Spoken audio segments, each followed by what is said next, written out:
All right. Welcome to, Go ahead. Welcome to day 2 of the 2020 SABR Virtual. And we thank you all for joining us, spending your evening, your Friday night with us.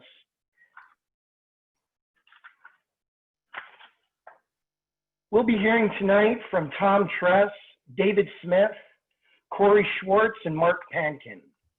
Please know that tonight's session is being recorded. It'll be posted online on SABR's YouTube channel immediately afterwards. If you don't wish to be recorded, you're free to leave the meeting now. In order for us to stay on time today, we'll be taking questions in the Zoom chat function on the side of your screen. It's a really valuable tool. It'll work real well throughout. Type in your questions in the chat window, and the speakers can answer when their presentation is over. Again, thank you for joining us today. We hope you enjoy the show. Leading it off today is Tom Thress. Tom's presentation is Building a Left Fielder Out of Spare Parts. Tom's been a SABR member since 2003, and he's the treasurer for RetroSheet. He is the creator and author of the book Player One Lost Records in Baseball, Measuring Performance in Context, which was published in 2017. He's a professional economist who grew up in Maryland as a fan of the Baltimore Orioles in the late 1970s and early 1980s, and you'll notice by his hat, he has not bailed on the Orioles. Tom, you're up. Go ahead. Thank you very much. Thank you very much. How to build a left fielder out of spare parts.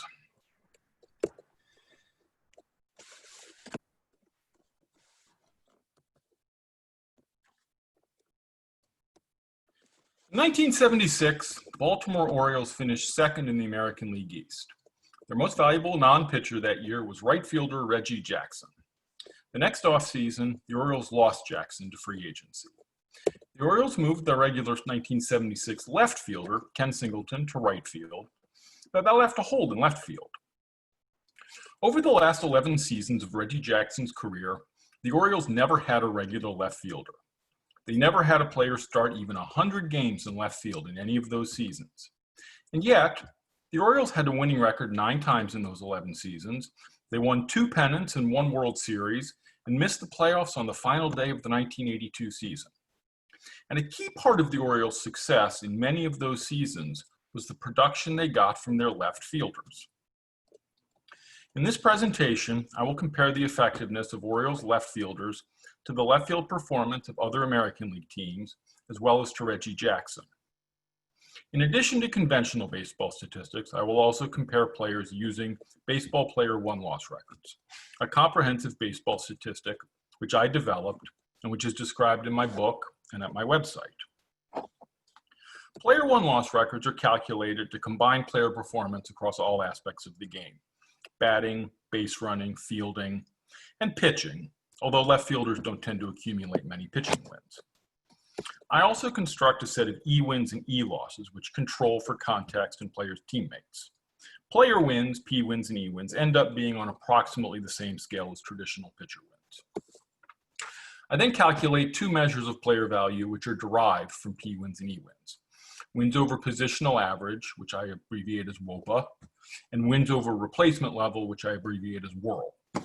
The latter of these is on a similar scale to WAR measures as calculated by Baseball Reference, Fangraphs, and others.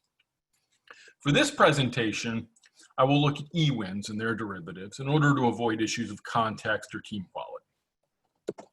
So here are all of the players who earned at least 2 E-wins while playing left field for the Orioles between 1977 and 1987. The players here are sorted by the number of E-wins they earned as Orioles while playing left field over this time period.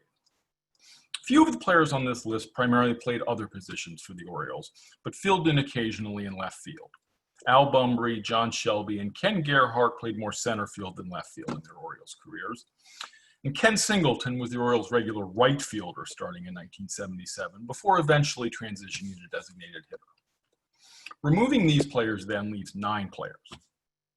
2 of these players, Jim Dwyer and Benny Ayala, were never one of the top 2 left fielders on the Orioles in any season, And they both played a fair bit of other positions.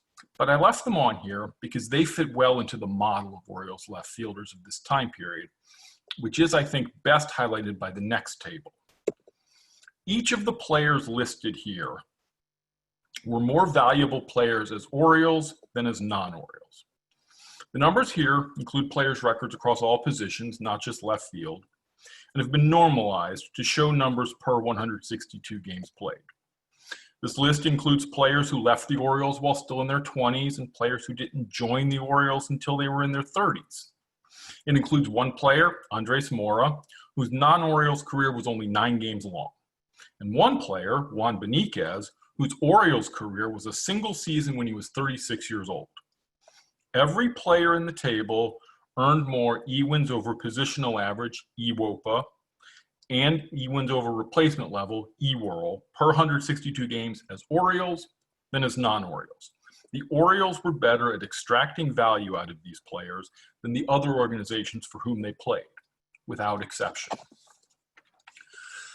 Let me work briefly through the Orioles left field situation season by season, comparing the Orioles left fielders to the left field performance from other American League teams, as well as to the performance of the man they were kind of replacing, Reggie Jackson.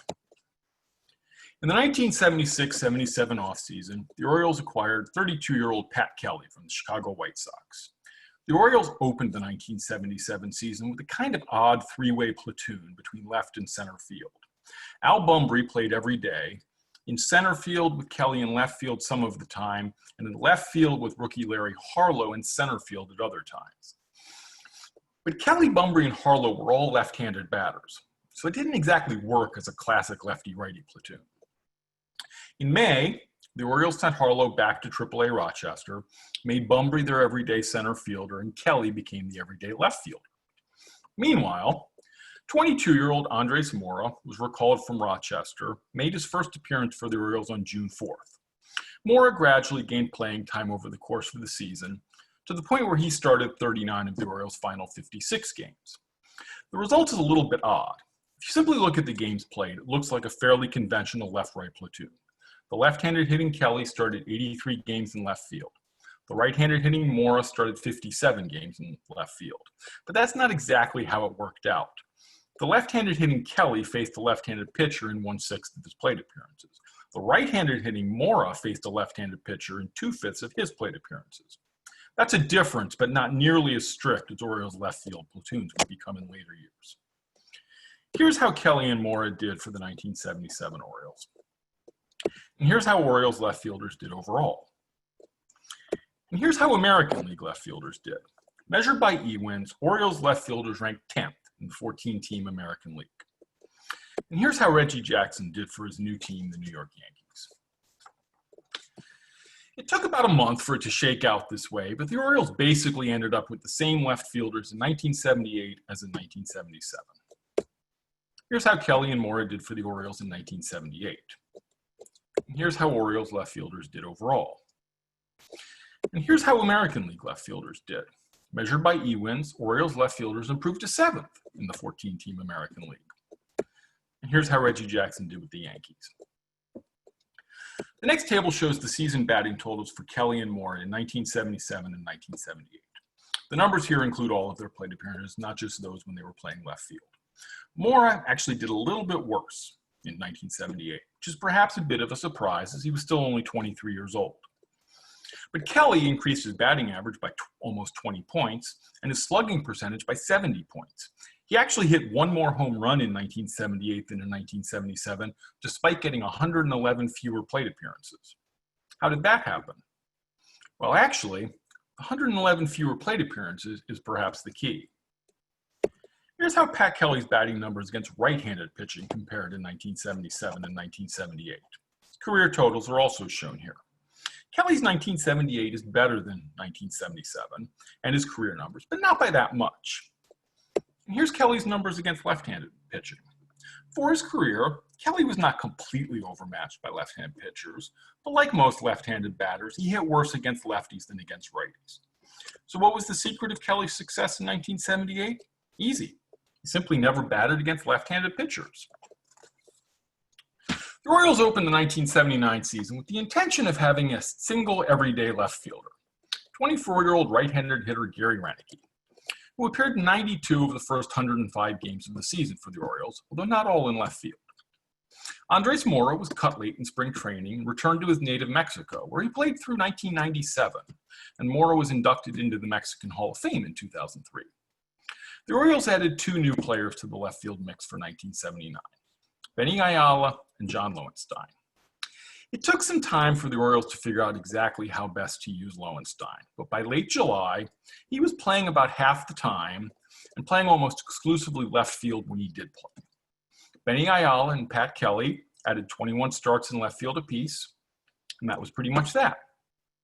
The 1979 Orioles took the lessons of Pat Kelly's 1978 season to heart. The left-handed hitting Lowenstein had 232 plate appearances, only 17 of which came against left-handed pitchers. The left-handed batting Pat Kelly had 177 plate appearances, 13 of which came against left-handed pitchers. And the right-handed hitting Benny Ayala had 94 plate appearances, 85 of which were against left-handed pitching. So here's how Lowenstein and Renneke did for the Orioles in 1979. And here's how Orioles left fielders did overall. Here's how American League left fielders did. Measured by E-wins, Orioles left fielders improved to third in the 14-team American League.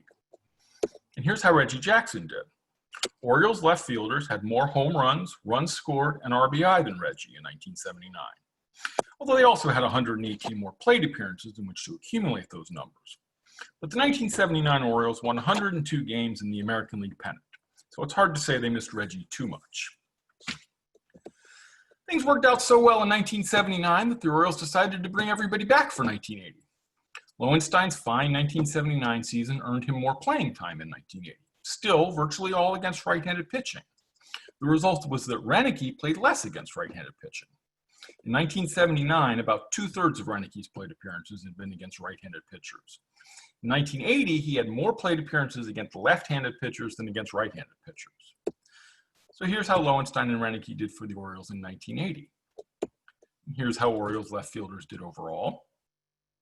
And here's how American League left fielders did. Measured by E-wins, Orioles left fielders again ranked third in the 14-team American League. And here's how Reggie Jackson did. The 1981 season saw one change for the Orioles left field mix. Pat Kelly moved to Cleveland for the final season of his 15-year career, so the Orioles signed 30-year-old left-handed hitter Jim Dwyer as a free agent. The 1981 season was strike-shortened. Shorter seasons can lead to more extreme performances. Unfortunately for the Orioles, none of the short sample extremes among their left fielders worked in their favor in 1981. Here's how Lowenstein and Renneke did for the Orioles in 1981. And here's how Orioles left fielders did overall. And here's how American League left fielders did. Measured by E-wins, Orioles left fielders slumped badly, finishing 12th in the American League. And here's how Reggie Jackson did. In 1982, the players were the same as 1981, but the performance was not. Here's how Lowenstein and Renneke did for the Orioles in 1982. And here's how Orioles left fielders did overall. And here's how American League left fielders did. Measured by E-wins, Orioles left fielders were the best in the American League. Here's how Reggie Jackson did. Reggie Jackson led the American League in home runs in 1982 and finished 6th in American League MVP voting. And yet, it seems fairly clear that the Orioles would not have been better off with Reggie Jackson playing left field for them. The left field rotation in 1983 was the same players as 1981 and 1982. Here's how Lowenstein and Renneke did for the Orioles in 1983. And here's how Orioles left fielders did overall.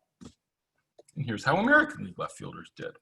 Measured by E-wins, Orioles left fielders finished 4th in the 1983 American League. And here's how Reggie Jackson did. Lowenstein and Renneke each hit as many home runs as Reggie, and Orioles left fielders out-hit Reggie by over 100 points of batting average, and the Orioles won the World Series. The 1984 season saw a new player join the mix, 24-year-old Mike Young, who had seen limited action the two previous seasons, played 123 games for the Orioles, mostly in right field, but with 40 games in left field, including 33 starts. Young was a switch hitter, which created some new opportunities for platooning and resting other players. Here's how Lowenstein and Reineke did for the Orioles in 1984. And here's how Orioles left fielders did overall. And here's how American League left fielders did. And here's how Reggie Jackson did. Orioles left fielders slipped to 7th in the American League, but nevertheless outperformed the 38-year-old Reggie Jackson. In 1985, Mike Young took on a bigger role, while John Lowenstein faded to the background in what would be his final major league season. Here's how Young and Reineke did for the Orioles in 1985. And here's how Orioles left fielders did overall. And here's how American League left fielders did. Ranked by E-wins, Orioles left fielders were 2nd in the 1985 American League. And here's how Reggie Jackson did. Jackson had a bit of a bounce back in his age 39 season, but he still couldn't match the performance of the Orioles left fielders. Gary Reineke moved on in the 1985-86 offseason, and the Orioles left field situation was perhaps less well-defined than in any previous season. Mike Young led the team in games started in left field with only 62 starts. The other 100 starts were split among 6 players, 3 of whom started at least 20. Juan Benitez was signed as a free agent. The 36-year-old right-handed batter played 113 games for the Orioles with starts at 6 different positions. His 35 starts in left field were the most he made at any single position. John T-Bone Shelby made 25 starts in left field, in addition to 20 starts in right field and 45 in center field. Finally, 26-year-old left-handed batter Larry Sheets, who had played 113 games in 1985, mostly at DH, played 112 games in 1986, including 21 starts in left field. Following the past standard of highlighting the 2 players with the most playing time, here's how Young and Benitez did while playing left field for the 1986 Orioles. And here's how Orioles left fielders did overall. And here's how American League left fielders did. The Orioles left fielders slumped to 10th in the 1986 American League, as the Orioles finished with a losing record for the first time since 1967. And here's how the 40-year-old Reggie Jackson did. Both Young and Benitez outperformed Jackson on a per-game basis in their time in left field. The Orioles' problem wasn't Young or Benitez. It was that they gave too much time in left field to T-Bone Shelby. Benitez left after only 1 season in Baltimore, and Shelby was traded to the Los Angeles Dodgers in May. That left Mike Young and Larry Sheets, who both split their time between left field and another position. DH in the case of Young, right field for Sheets. Backing them up was a 26-year-old rookie, Ken Gerhardt, who split time between left and center field. Here's how Sheets and Young did as left fielders for the Orioles in 1987. And here's how Orioles left fielders did overall. And here's how American League left fielders did.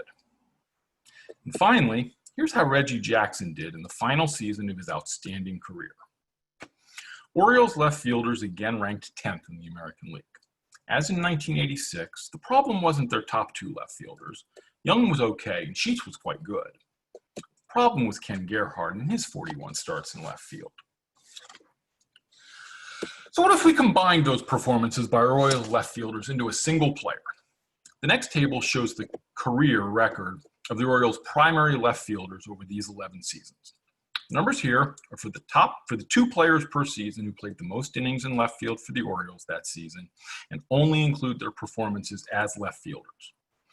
This combined player hit over 200 career home runs and had 3 or 4 seasons where he likely would have gotten some all-star consideration and maybe gotten some down-ballot MVP votes. And here's how Reggie Jackson performed over those same 11 seasons. Okay, the Orioles left fielders were probably not quite Reggie Jackson, but we're talking about the second half of the career of a deserving first ballot Hall of Famer. Jackson made 8 All-Star teams in those 11 seasons. He led the American League in home runs twice. He received MVP votes 5 times, and Orioles left fielders were not that far behind all of that. So the Orioles left fielders were not quite Reggie Jackson, but who were they most similar to in terms of career performance? Using my player won-loss records, the answer is Carlos Gonzalez. In his career, Gonzalez made 3 All-Star teams, won 2 Silver Sluggers and 2 Gold Gloves, and finished 3rd in NL MVP voting in 2010. all of which matches up fairly well with the kind of recognition our hypothetical Orioles left fielder might have received. A career that featured 3 All-Star seasons seems to me to be a career worth remembering, even if the Orioles had to use 7 different players to cobble that career together. Thank you very much.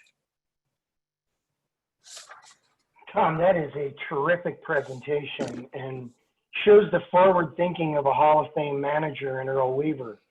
That's just a fascinating way to look at a way to piece together a team without having to sign a free agent potential player. One of the questions that came from the group is, when Weaver retired after the 82 season and Altobelli took over in 83, did any philosophy change in regards to using the left-right platoon?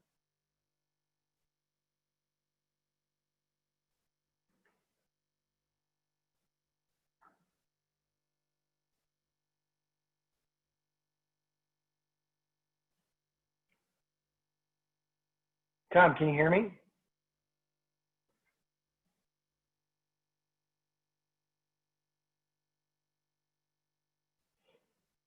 Well, I thought that was a fascinating presentation. That was as interesting as I've heard. Just a little insight for everyone. I was with the White Sox in the early 80s, and Tony La Russa was the manager of the White Sox.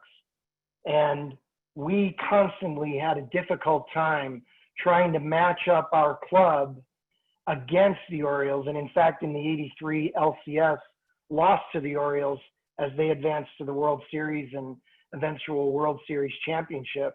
And it was so tough to match them up from the beginning of the game, because you were really dealing with their strong side, and you always knew that they had in reserve a really valuable, talented bat on the bench. And in fact, I spoke to Gary Renicky probably about 10 years ago about this very subject. And Tom, you need to know that Renicky said that, Weaver wasn't the greatest communicator. He was more of a dictator as a manager, a very much old school manager, but Weaver sold them because of their production.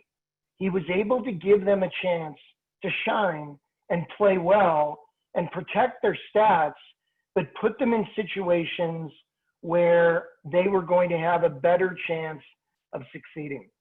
And candidly, I think he did a fabulous job. It was a great report. And one of the most difficult things about a major league manager is keeping your players positive, but also giving your players a chance to flourish and not struggle. I see where Tom is back. We lost Tom for a moment. Tom, one of the questions was how Weaver and Altobelli were, let's just say, different in their philosophy in 83 when Altobelli became the skipper of the Orioles.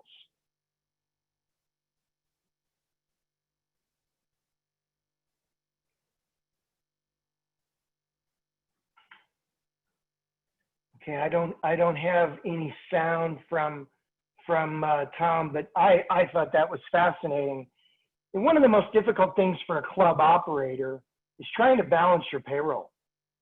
So not signing Jackson and using spare parts turns out to be a very thrifty way of fielding a very talented team, and allowed the Orioles, if I remember correctly, to do some things in the free agent market, but also sign some of their existing players that they desired to keep. So I think one of the fascinating things about the Orioles during that period is how they maneuvered, and probably for a 30-year period, how they promoted minor league players to the big leagues that were strong contributors on an annual basis. For all of you who don't know, that was basically the cradle of general managers for an extended period. Some of the best general managers of that era came from the Orioles. A young school teacher in the city of Baltimore, John Sherholz, was an entry-level player development guy during that period. Tom, I see we have you back. Do you have Yeah, your sorry audio? about that. No, that's okay. That's okay. That's okay. But one of the questions that came up was Altobelli versus Weaver, and we have about 5 minutes to go, how the two of them differed in their roster and lineup manipulation. One thing I was reading the SABR bio of Gary Renicky in looking up this stuff, and I apologize, I forget who wrote it. So if you're there, it was very nicely written up. Renicky made the comment that under Weaver, the platoons were not as strict left-handed, right-handed. And I mentioned in 1979, Renicky got 2/3 of his plate appearances against right-handed batters. With Altobelli, Renicky remembered Altobelli as being much stricter with the lefty-righty. And actually, if you look at the numbers, it's true. 1983, Renicky had more at-bats against left-handed batters than right-handed batters, which, of course, is one of the challenges of this. A guy like Renicky, who's in his prime, who's a good player. Renicky could have been the starting left fielder for any number of teams. He actually played a little center field. So, you know, he was a good player. And when you're the right-handed end of a platoon, a strict lefty-righty platoon, you're sitting more often than you're playing. So Weaver did a little bit more getting him involved, and he did more mix and matching based on individual matchups, whereas the impression, like I said, this was, you know, this was Renicky reminiscing, but the data seems to kind of back it up. Altobelli was much more of a push button lefty righty, the classic platoon. We have a couple minutes, Tom. How were the media and how was the public reaction and the fan reaction to Jackson leaving and the Orioles electing to use a platoon rather than sign a superstar? Well, of course, first of all, this was very, okay, two things. First of all, I was 9 years old when Jackson left, so this is not, you know, personal. So on the playground, this might not have been quite as difficult, right? But, you know, at the time, you know, this was the early days of free agency. Yeah. And the Orioles actually lost two players in the 1976 offseason who were major free agent signings. Bobby Grich left at the same time and signed with the Angels. And in retrospect, I think Bobby Grich's loss was actually bigger to the Orioles because they kind of tried to do the same thing with second base and weren't quite as successful. They never found the John Lowenstein to play second base. I do think, my recollection, certainly at the time, there was a sense that free agency was going to, you know, dramatically tilt things in favor of the big market teams. You know, the fact that the Yankees went out and signed Jackson, and the Yankees then went out and won the World Series in 1977 and 1978 certainly didn't do anything to dissuade that view of, oh my God, the Yankees are going to, you know, are going to rule baseball again. Free agency is going to be, you know, terrible for small market teams like the Orioles. And it did kind of, it took some time. I mean, John Lowenstein, he wasn't even signed as a free agent. I mean, he kind of technically was, but he was released by the Rangers. I mean, he was essentially a waiver pickup and ended up being, you know, the strong side of this great platoon. So, you know, it was a wait and see. I mean, I think Earl Weaver certainly had his, you know, Orioles fans had their faith in Weaver, but free agency was definitely seen as a negative for Baltimore, you know, I think. Yeah. Tom, that was a fantastic presentation. The highlight for me was the baseball cards. That rocked. That was so much fun. I absolutely loved it. And some points out for showing the 83 Orioles because that was a real bad time in my life. But sincere appreciation for an absolutely great presentation. And it just displays the forward thinking of the Orioles and of Earl Weaver, one of the greatest managers of all time. Tom, thank you. Your work on RetroSheet is so much fun, and we really appreciate you spending some of your Friday evening with us. Thank you so much. Thank you. All right, for a moment before we start our next presentation, for just $5, I sound like one of those commercials right now, but you can enter the SABR Virtual raffle and have a chance to win baseball memorabilia. Go to saber.org/virtual/meetings and link to the raffle page. Winners will be announced in a couple of weeks, July 26th. Among the prizes, you'll have a lineup card autographed by the late Hall of Famer Tony Gwynn, a vintage Hank Aaron figurine, pretty clever password today, wasn't that pretty cool? Other baseball memorabilia prizes. There's some really good stuff out there. I was looking at it this afternoon. So you're going to have some Dan Evans competition in your raffle prizes. Now we turn to our next segment. And again, we thank Tom for leading off. And this is not a platoon. So we're going right to the two-hole in the batting order. David W. Smith's presentation today is called Ejections Through the Years and the Effect of Expanded Replay. David W. Smith joined SABR in 1977, and he's the founder and president of RetroSheet. He has made research presentations at 24 SABR conventions and many more at regional meetings. He was honored by SABR with the Bob Davids Award in 2005 and the Henry Chadwick Award in 2012. He's an emeritus professor of biology after 40 years of service at the University of Delaware. David, thank you so much for joining us today, and we wish you the very best. I cheated a little bit. I looked at your presentation. I loved it, and I actually texted a couple of my friends who are within your presentation. So thank you so much. We're looking forward to hearing it.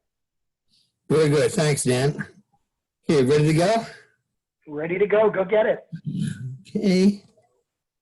Get my screen. There we are. For people who've heard my presentations before, this one's going to be a little different. It's not quite as analytical as I've often been, but it's got a little bit of analysis. So there's the title. Not just looking at ejections, but the specific effect of expanded replay. We all know that ejections are fascinating, and some have led to memorable confrontations, a lot of which are readily accessible in various electronic archives.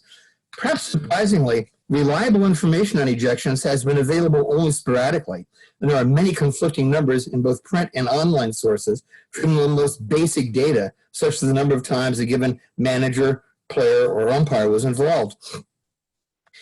The first comprehensive compilation of ejection data was carried out over many years by the late Doug Pappas, a tireless researcher in many areas of baseball, including economic analyses of the game. He not only amassed the details of over 11,000 ejections, he also lobbied intensely to have ejection information become a standard part of daily box scores. He was successful in that effort, and we have him to thank for something we now take for granted. After Doug's passing, the files made their way to RetroSheet, where they were maintained and updated by the late David Vincent, who expanded the database to over 15,000 events. In 2015, David used the expanded data in the RetroSheet files as the basis for an article which provided some fine background on the history of ejections, along with many interesting anecdotes about unusual occurrences, and that's on the RetroSheet website. Among other things, David noted that ejections only began in 1889, after a rule change giving the umpires the authority to remove players, managers, and coaches as necessary. Prior to that time, offensive actions could only be punished by monetary fines. David, if I can interrupt for one moment, David, you want to screen share at all right now? Anytime you want to screen share, just go ahead. I thought I was. No? No, not so far. We've got your handsome face on there with all your memorabilia and all your books. You're a good guy on a virtual presentation. Books are the key. Well, I got a Koufax picture back there. So can you see my screen now? I don't see it. Jacob, I know you're still on here. If there's any way, Jacob, you could pop the screen on, it would be fantastic. I will go ahead and share the screen. Give me 1 second. This is live, folks, live. This is what it looks like on a Friday night. There you go. You got it? Absolutely, David. Sorry to interrupt, but having read the presentation, I know how much value it had, and thanks to some of you who sent me private chats, I appreciate it. Thank you so much. So go ahead, David. What screen is up there? Pappas, Vincent, and me? It's the beginning. It's ejections through the years and the impact of replay. And I think Jacob's just gonna, now it's Pappas, Vincent, retro sheet with the ejection list. Okay. Now here we have, What would you like to have up there? right, I just changed it to 2 major topics. Awesome. There you go. Okay, you got that? Yep. Thank you. These are the, sorry, back to prime time. These are the things I'm going to do. I'm going to give a bunch of different historical lists with some comments. And then I'm going to look at the effect of expanded replay. Okay, now we have ejection rate by decade. Do you see that slide? Do you see that heading? And the graph? David, we're good from this point forward. We'll be fine. Okay. Jacob is at master control in Phoenix. All right. Thank you, Jacob. So first of all, I consolidated the ejections by decade starting in 1890. And this graph is kind of upside down because it is games for each ejection. So you look in 1890, it's about 10, then it goes down to about 9, then down to 8. So the events that have, when there's many more ejections, that's a smaller number because you have fewer games to get ejections. So we find is in 1890, 1900, 1910, those decades, there were a lot of ejections. All of a sudden in 1920, you get many fewer ejections. All of a sudden went from being 1 every 8 games to 1 every 16 games. So in the Roaring '20s and the Great Depression and World War II, we got really low ejection rates, half of what they were during the dead ball era. That changed in the 1950s. In the 1950s, it was back to what it had been in the dead ball era. 1 ejection about every 8.5 or 9 games. Then after the 1950s, it goes back to where it was. And we have this continual slow increase until you get down to the 1990s. And last year we had 1 ejection about every 12.5 games. Now, the first thing I want to do is just give the simple list of the most often people were ejected. This is everybody in all roles, player, managers, and coaches. So we put up 20 names, and these are the 20 people ejected the most often. For example, you will find that I have 165 ejections for Bobby Cox. His Wikipedia page says it's 158. I'm absolutely confident that it's at least 165.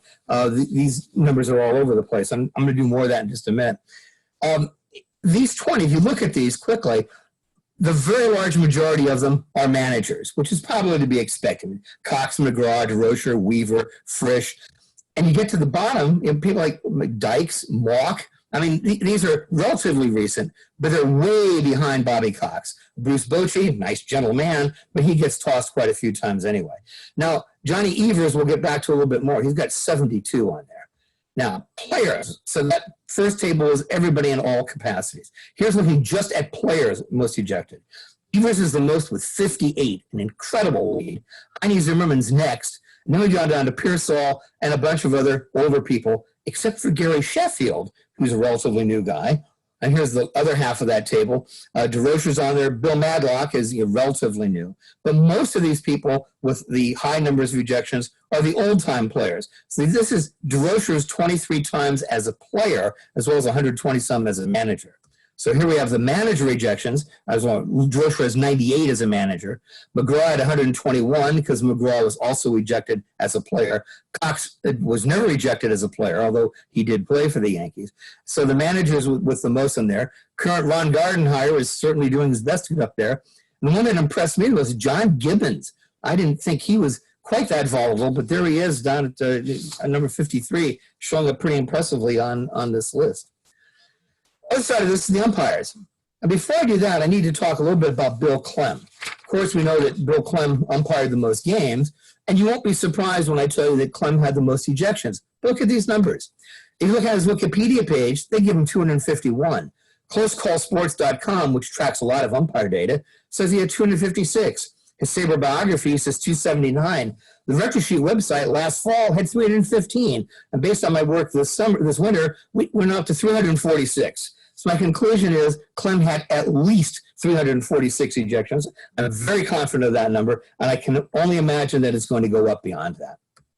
So let's look at the umpires with the most ejections, not only the most total, but also per game. Here again, the list of all the leaders, Clem with 346. But since he umpired so many games, that means he only ejected somebody once every 15.2 games. That's about 2 a month, basically, is what he did. So we got these are listed in order of total ejections, and you get down to 117. This is the top 20. But what's interesting is the wide range when you normalize it per game. Jack Sheridan and Jim Johnstone each got somebody about every 8 games, and Lord Byron every 6.1 games. It means Lord Byron got somebody about once a week, which is fairly incredible. If you don't know about Lord Byron, he was known as the singing umpire because he used to thrill fans by ejecting players with songs. For example, he got Casey Stengel one day by saying, "To the clubhouse you must go, you must go, you must go. To the clubhouse you must go, my dear Casey." And on more than one occasion, when John McGraw came out of the dugout, Byron boomed out, "Here comes McGraw, here comes McGraw." You can only imagine what kind of reaction that got. So Byron, with his 6.1, is just overwhelmingly in the lead. But look at the modern times. Bruce Fleming, who has a fair number of ejections because he also had 5,000 games umpired, only got somebody every 42.7 games. So that's nowhere near as much as these older guys. There was clearly many more ejections 100 years ago than there are now. Let's look at specific combinations of what I call ejectee and umpire. And the top is Johnny Evers and Cy Rigler 22 times. And here's the rest of the top of the leaders down to as nine times combination of that ejectee and umpire. John McGraw is on the list 5 times. So McGraw wasn't just ejected by Clem. He was ejected by lots of people. All these people got him several times. If you look at Clem is 1, 2, 3, 4, 5. He is 7. 1, 2, 3, 4. 7 of the top 21 are Clem. And you find he was definitely an active person. How about most ejections on a single day? The most is August 12th, 1984. There were 18 ejections. Now you go down that list, you'll find most of these are new events. Near the bottom, we have a 1914, and right in the middle, we have a 1912. But most of these are newer seasons, which you would expect because they play more games now, so there's more likely to be more ejections. So let's change that and do most ejections in a single game. We find out that in August of 84, there were 17 ejections. And in fact, that game, that 17 ejections, that was on the day with 18 for the most on one day. 17 were in one game. It was the Padres with the Braves, an incredible event with 3 or 4 beanball fights, starting with the first pitch of the game, hitting Alan Wiggins, and then it got ugly after that. I have a paper that I've written to go with this. It's on the RetroShoot website now, and I wrote a detailed appendix about what happened in there. But you'll notice that these ejections are mostly new. There's a couple of old ones, but we don't have anything back to 1910 or anything like that. Even though there were more ejections overall 100 years ago, the big games are now. But that one in Atlanta just sort of stands out to me. How about somebody getting tossed the most times in one season? Well, McGraw leads that list. He's the top 2, getting tossed 11 times in consecutive years, but he also made the list 2 other times. So he had 2 seasons with 11, 2 seasons with 10. Bobby Cox makes this top list 3 times with an 11 and 2 10s, and Paul Richards made it. That one surprised me, but Paul Richards certainly is up there too. How about the most ejections by a single umpire in a season? Mal Eason, who's someone people don't normally think about, I believe, had 33. Cy Rigler had 31. You see the list there. And goes on down to Frank Dascoli is by far the most recent one with 23. So here's Bill Clem. Clem is 5 of the leading seasons, not the top one, but he's 5 of them.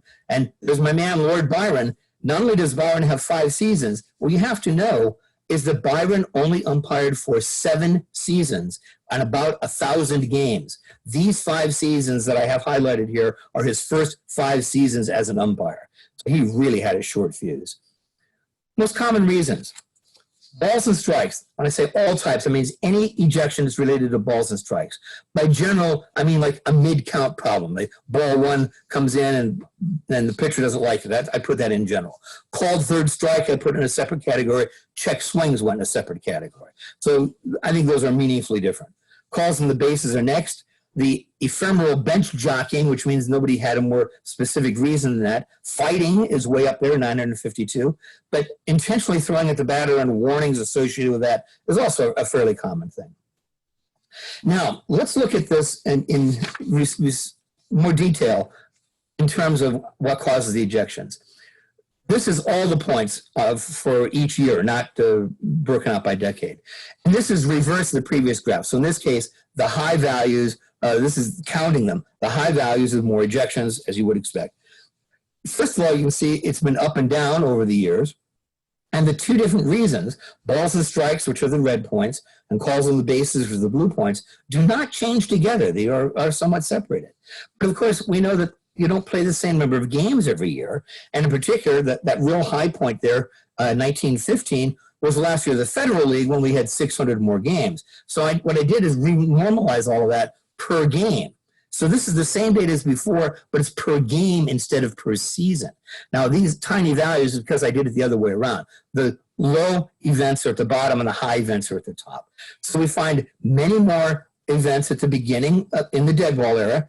Then it goes down, as I pointed out before. Then we get to 1950 and it goes up again. But notice, it went up in 1950 because of balls and strikes. The calls on the bases didn't make much of a change at all. Then starting in 1970, calls on balls and strikes made it go up, and the bases went down. And there, I just put a green circle around the last 6 seasons. These last 6 seasons are the 6 seasons with expanded replay. And you'll notice that ejections because of calls on the bases have essentially vanished. And if you think about it, it's because you can't argue a replay call. Once a replay call is made, if you come out to argue, you're gone. So this has removed a major cause of big arguments from before. So in 2019, last year, there were 148 ejections from balls and strikes and 1 from a call on the bases. So this has completely changed the landscape. The calls on the bases just don't go cause ejections anymore because the replays have taken care of that. Now, I take that last graph and expand it just the last 50 years, 1970 to 2019, to make it even clearer how the two lines have diverged. In the first 10 years or so, they're kind of together, although the balls and strikes were higher. But since then, that's been going more or less steadily up. The calls on the bases more or less steady, a little bit lower, until the last 6 years when it absolutely crashes, of course, where it just doesn't happen anymore. So here's the conclusions. The dead ball era had the highest ejection rates. Then there was a large increase through the 1940s. Then a dramatic, large decrease. Then a dramatic rise in the 1950s, and a drop to near record low levels by 1970. I have no idea what happened in the 1950s. I can't find anybody talking about why there were so many more balls and strikes. Well, they didn't change the strike zone, but there it is. Prior to 1950s, balls and strikes and calls on the bases led to ejections with similar frequencies. In the 1950s, it was ejections with balls and strikes. Since 1970, balls and strikes have been much more likely causes. And since expanded replay, over 60% of ejections occur following dispute on balls and strikes. The historical average is around 40%.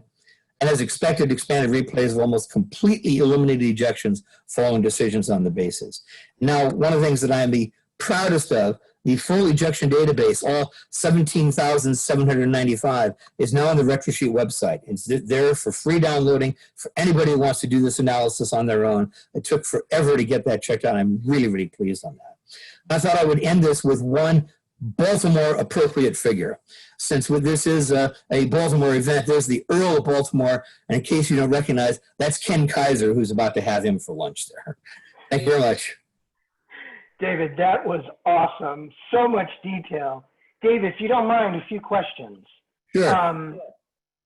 What is the most unique instance of an ejection that you've researched with your RetroSheet work? We have 30 cases of mascots, trainers, cameramen, celebrities being ejected from the Wrigley Field press box. Those are my favorite ones. And a few fans. Bob Davidson got a fan a couple years ago who was ragging on Yadier Molina from behind the plate. And Davidson turned around and threw him out of the park. So I think the special ones, getting the mascots. So Yuppie got banned twice, I think. That's fascinating. Perry Barber is listening in, one of our attendees today, a 40-year umpire, and he didn't throw you out. So it must have been a pretty good presentation. Who is the current active player or active manager with the most ejections? Why was I not ready for that question? The current active manager is John Gibbons, by far. And Yeah, he's not skippering anymore. And I know why a lot of his ejections occurred, because I was with the Blue Jays, and his ejections were closed caption. You know, he was speaking in French to take care of the French Canadian Blue Jay fans, and when the umpires didn't understand, frequently he would get tossed. Not true, but I just wanted to have a little fun. And you know what? In one of your charts, David, you had the White Sox Tiger game from April of 2000. I was with the White Sox that day. We had 11 of our guys chased. We had almost as many guys out of the game as we had left in the game. And I'll tell you what, that was an amazing day. I will also say Bobby Cox is one of the most wonderful men I have ever met in my career. I agree. And you know, he and I had a good laugh one day. I told him that I thought his number should have an asterisk because he managed in the 162 era instead of the 154. But what you all need to know is that Bobby Cox is like as nice a guy as you could ever meet. Yet he's the gold medalist, and they're playing the anthem for him with a huge gap. Why do you attribute so many ejections with so many great clubs, David? What would cause that? Well, I think that Bobby Cox is quite a bit like Earl Weaver. He's very paternalistic, very much the daddy of all the players there. And he took it really personally. And one of the things I do note in our data, which I did not present in detail tonight, is when a manager gets ejected because he's going out to protect a player, either a guy that's already been tossed so he doesn't get suspended, or to keep a guy in the game. Cox has a whole bunch of those. So I think a large part of Cox is his protective daddy bear kind of mode. Yeah, a definite strategy. And if you think about it, the Braves didn't have a lot of young players during that extended, excellence.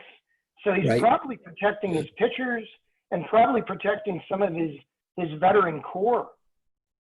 Well, 3 or 4 times he and Greg Maddux were tossed together after there was a warning, and Cox said there shouldn't have been a warning, and then he gets tossed for complaining about the warning. But he's being very protective of his players. Wow. Now, David, I got to ask you, Lord Byron, I had heard stories. Lord Byron would have a Spotify account where he umpiring today. How did he come up with these songs, and how did the personnel feel about getting chased with a song? How was that received? Well, the fans loved it. The fans thought it was incredibly entertaining. I looked around, I could not find any player reactions. Maybe they were afraid of later retaliation. I do know that Byron and McGraw had a fist fight under the stands one day. And McGraw's this little tiny guy, and basically is cleaned as clock. He's a pretty tough guy. And McGraw was suspended for 16 days or something like that. So McGraw did not take it very well, for sure. I don't know about Casey with the singing, but that was just pretty funny. Yeah, I've got my new argument now for no robot umpire behind the plate, because Lord Byron brought it on. Somebody asked, David, whether or not the umpire ejections were predominantly at one place in the field, home, first, second, or third. Do you have some information about that? Yeah, I actually did look at that, but it turns out that since almost half of them are balls and strikes, those are home plate umpire, and of the calls on the bases, like 80% of those are calls at first. And the others, almost all of the rest are caught stealing. So it's what you would expect. When play umpire gets the balls and strikes, first base umpire gets most of the calls on the bases. Got it. A question I had for you was, in today's game, are ejections handled differently than they were in the 30s, 40s, and 50s in terms of reporting, fines, suspensions, detailed information to the league office? Is it different than it was handled in a different era? It's always been pretty secretive. We don't really get to know what those umpire reports are. One of the things I noted there, I had him on the list, Joe Torre was ejected 84 times. And that's somewhat ironic. He was ejected 70 times as a manager and 14 times as a player, and he's the disciplinarian now. So I guess he knows what he's talking about on both sides. But you can't get disciplinary information on umpires, period. They just don't release that. Now, they do have to fill out detailed reports. And I've talked to some of the umpires, not a lot about ejections. They're like, hey, I'm going to talk about the guy you threw out last night. That's not much of a conversation. But most of the umpires think that the players have too short a fuse. They're looking, it's like a respect matter. And I'm almost surprised that there aren't more people tossed. You see people getting in their faces all the time, but it's still the managers that are getting tossed. The Garden Hires and Scott Service and David Bell, those are the guys that are getting tossed now more than the players are. David, someone asked, any real memorable World Series ejections? Well, Earl Weaver did have one World Series ejection in 1969 against the Mets. Sparky Anderson had one. My favorite World Series ejection is 1934 in the seventh game when Joe Medwick slid hard into Marv Owen at third base. And they had a fight. And they didn't get tossed out. People had fights all the time. People would have fist fights with the umpire and not get ejected in the 20s. That just blew my mind. So Medwick slides into third, big fight, and Judge Landis, of course, is the commissioner, is at the game and calls Frankie Fish over, who's the manager of the Cardinals, and says, I'm throwing Medwick out of the game. You can't throw Medwick out of the game. I might lose the game. It's the fifth inning, and they're ahead like 9-0 or something like that. And Landis blasted him and said, if you can't win this game, you don't deserve to have the job or something like that. That's the only time I know that the commissioner actually threw somebody out of the game because he happened to be there. Wow. One of my fellow Rocky Mountain SABR members, Chris Moyer, asked a really good question. Were there any legendary ejections during the early years when a player or coach faced arrest because of an ejection? There's always threats. And you can, especially in 100 years ago, 120 years ago, there's all these things where the umpires say, if you don't leave, I'm going to call the police and have you escorted off the field. And that happened a couple times. But I looked hard at it. I did not actually see ejections. All I saw was threats of arrest. I didn't see any arrests. The umpires were used to escort people away, the police were, but I don't think anybody actually got arrested. David, that was a fantastic presentation, and I'm going to have a little fun with a couple of my friends after this is over. After getting some of that information, a couple umpires, I'm going to ask them to work on their musical ejection capabilities. Again, Joe West, David, right? Joe West is in. Joe West should be singing his ejections all the time. I have an opinion about Joe West that is best not expressed on this. But I think it was really terrific, David. You do fabulous work. Thank you for founding such an incredible organization. RetroSheet is amazing. And for many of us, it's the way we settle arguments when it comes to trivia. So I really do appreciate it. Thank you so much for your time, and thanks for spending some of your Friday night with us tonight. Welcome. Lots of fun. You got it. All right, we'll take a moment here. We'll take a little break. Cory, I see you joined us, so thank you so much for being a part. I wanted to talk one more time, if I could, about the virtual raffle promotion. Would you like a chance to win a limited edition Bill James bobblehead? I know I would. For $5, enter the virtual raffle and have a chance to win several pieces of baseball memorabilia and prizes. Again, go to sabr.org/virtual meetings for more information. The winners will be announced on July 26th. I also wanted to remind everyone that in order for us to have an on-time presentation, we're taking questions in the chat room. So during the next two presentations, as you've been doing, continue to ask questions, and we'll be able to answer the questions that come up. I was asked by a couple of people. I never introduced myself. We jumped right into Tom. My name is Dan Evans. I'm a SABR member. I'm on the Rocky Mountain SABR board. I've been in baseball for 40 years, executive with 5 teams, including a time as the Los Angeles Dodgers general manager.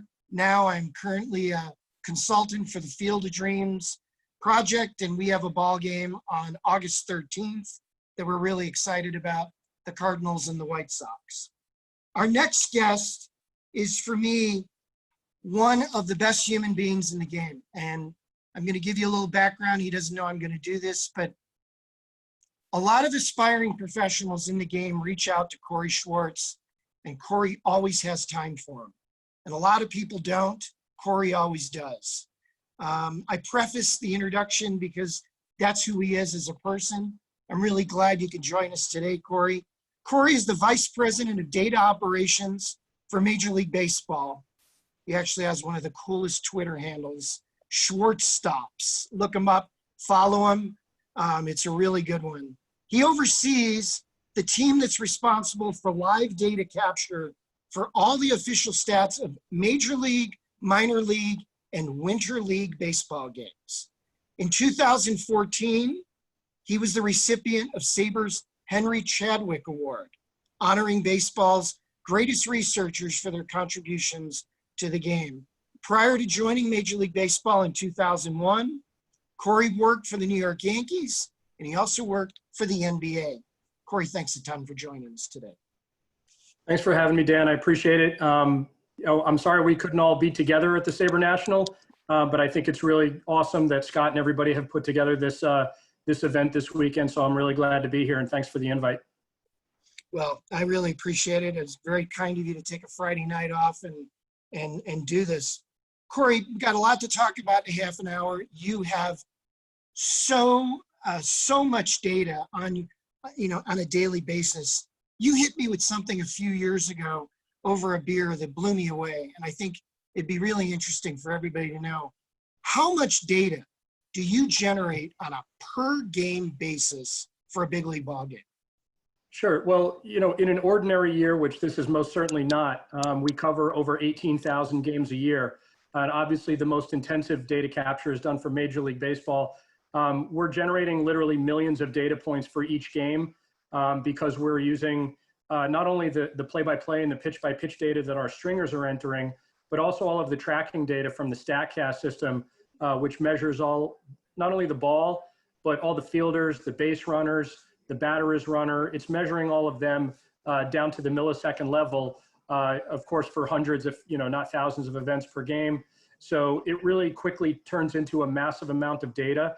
And then we have video associated with that as well. So we probably have more data in a single season today, just from a storage standpoint, than in the history of baseball before we started doing what was then just pitch tracking back in 2006.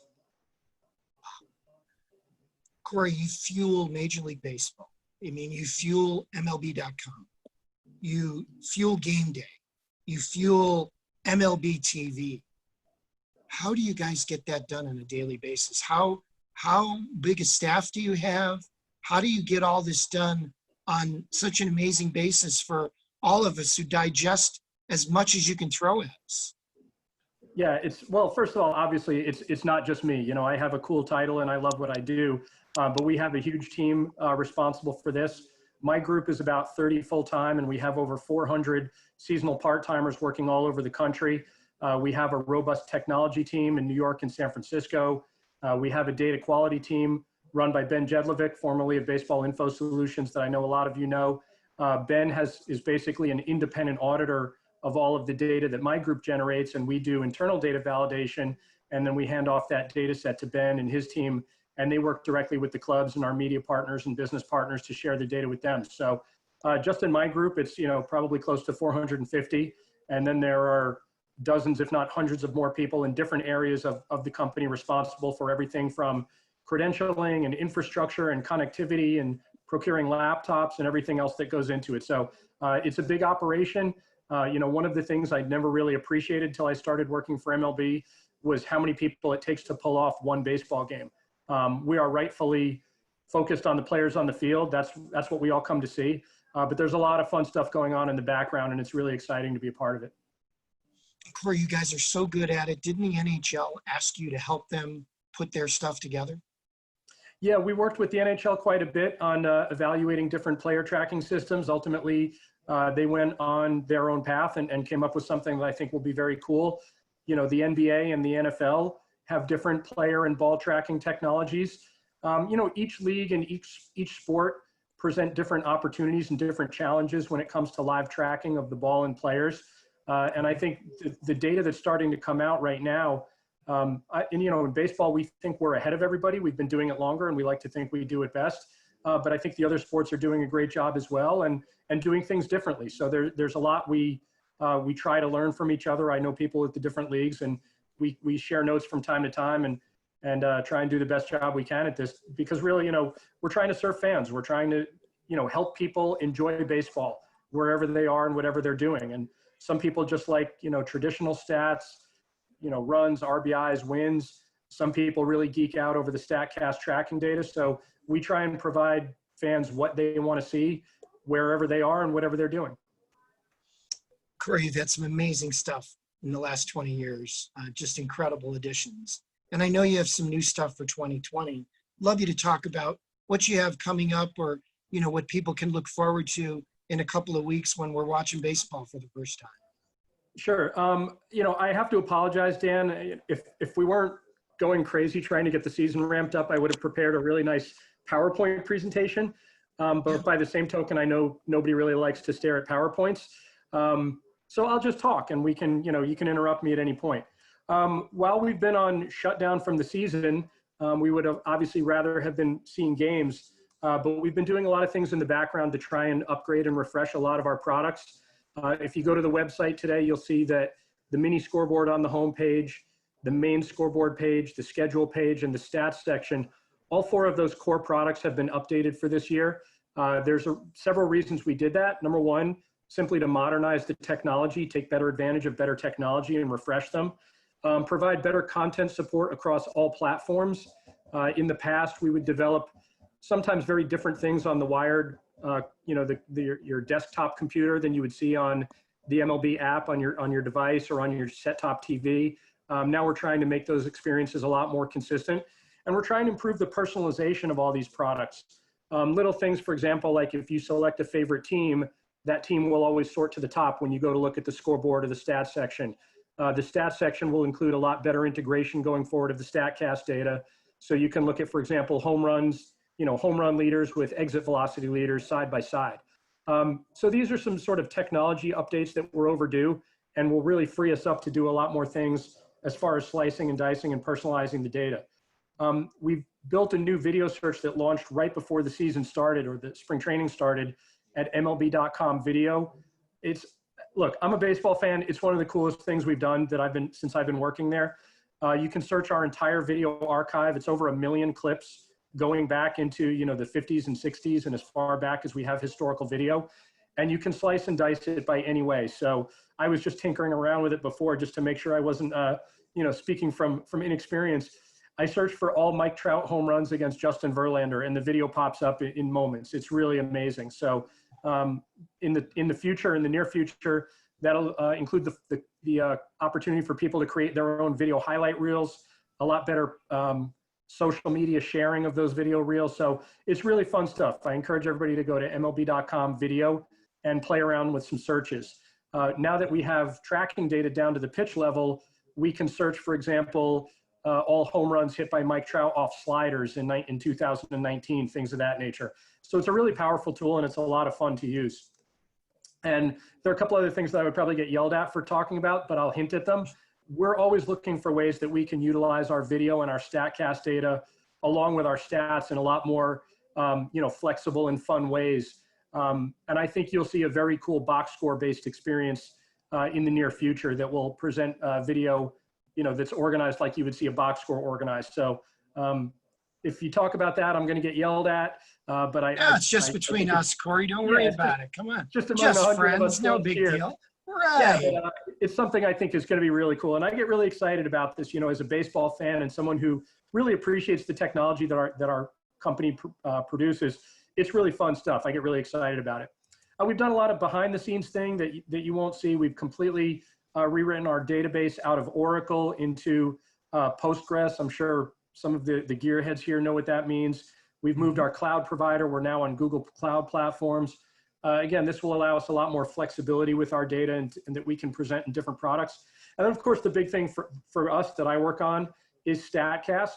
We've completely refreshed the StatCast technology for this season, working with a company called Hawkeye that probably most people knew first about when they were working with tennis. So if you've ever been to a tennis match and they show a replay of the tennis ball bouncing on the white line, that's Hawkeye.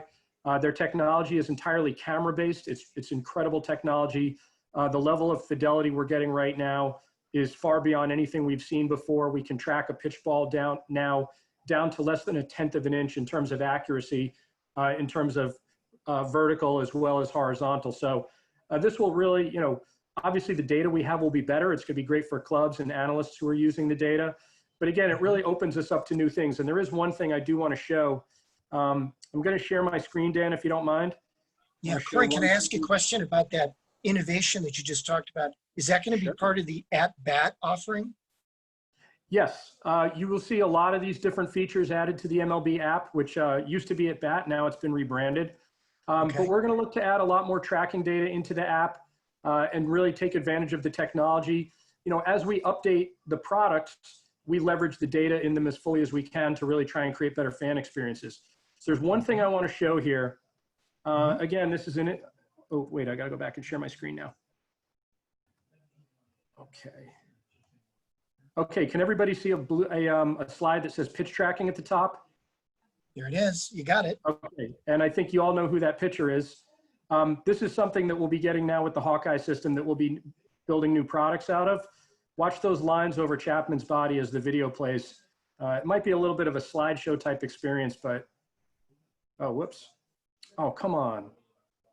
This always happens in live demos. Of course it does. That's why it's live. All right, I'm going to try it one more time. Yeah. And if not, I'll just explain what you're seeing. Okay, here we go. There you go. Can everybody see that moving? Yes. Okay, so those red and yellow and blue lines over Chapman's body while he is throwing the pitch, that's what we call limb detection. This enables us to see not only the center of mass of the player, and obviously we can see the ball, that's really sort of core to the whole technology, but it allows us to see about 19 or 20 different points along the player's body and detect their limbs. And for batters, we can detect the bat now. This really opens up some incredible possibilities from a data standpoint, from a product standpoint. That's stuff that we're only getting now out of the new Hawkeye system that will really be able to blow up in terms of products over the next couple of years. So now you get to see me again. But the limb tracking is really a huge step forward for us that we're really excited about. And I think you'll start to see that showing up in products maybe later this year, but definitely next year. It's really cool stuff. Yeah, I thought Chapman threw harder than that. Well, in a slideshow, it doesn't look like much, but in real time, you know, it's pretty good. One of your friends says, "Go Quakers." So I wanted to throw that at you. Listen, if I'd known Chris Dial was here, I might have canceled, but here we are, so we'll keep going. You wouldn't believe what he paid to get on. It's amazing. Cory, what was the moment at some point when you were working where somebody or you came up with something and you said, wow, this is really cool? I mean, I know you're a huge fan, but you know, there had to be a moment that you look back, or multiple moments that you just were amazed that somebody, either you or somebody on your staff, came up with something that was just absolutely great. Look, I don't want to hedge. I'm constantly amazed. You know, I'm an operations guy. I'm responsible for logistics and staffing and things of that nature. I'm not a technology guy. So when I see what our tech team can do, I'm constantly blown away by that. And, you know, the development of a lot of these products goes back to the Derek Jeter backhand flip play in 2001 in the ALCS that I'm sure you all remember. That happened on a Saturday night in Oakland. And when we came back to work on Monday, our office was just buzzing about that play. Not only the play itself, but what kind of technology would we need to measure a play like that and understand what really happened? And that was what set all of these things in motion. And it wasn't until the 2006 postseason that we were able to do our first implementation of pitch tracking. We were able to launch our first implementation of field tracking only in a test basis in 2012. And it really didn't even go live league-wide until 2017. And now you see in 2020, we'll be able to start doing some very rudimentary limb tracking. So, it's been an incredible 20 years or almost 20 years of, baseball people talking about baseball and things that are fun for us as baseball fans, and then getting to work about trying to build systems and operations to produce that stuff. So the things we think are fun as fans, we think will make for great products and services for other baseball fans, and that's what we try and do. Cory, the data that you accumulate is also available to the clubs. And I bet a lot of people on the call today don't realize that. How do clubs, and obviously there's proprietary issues here, but just give us a little general feel of how teams utilize the information that you're able to gather.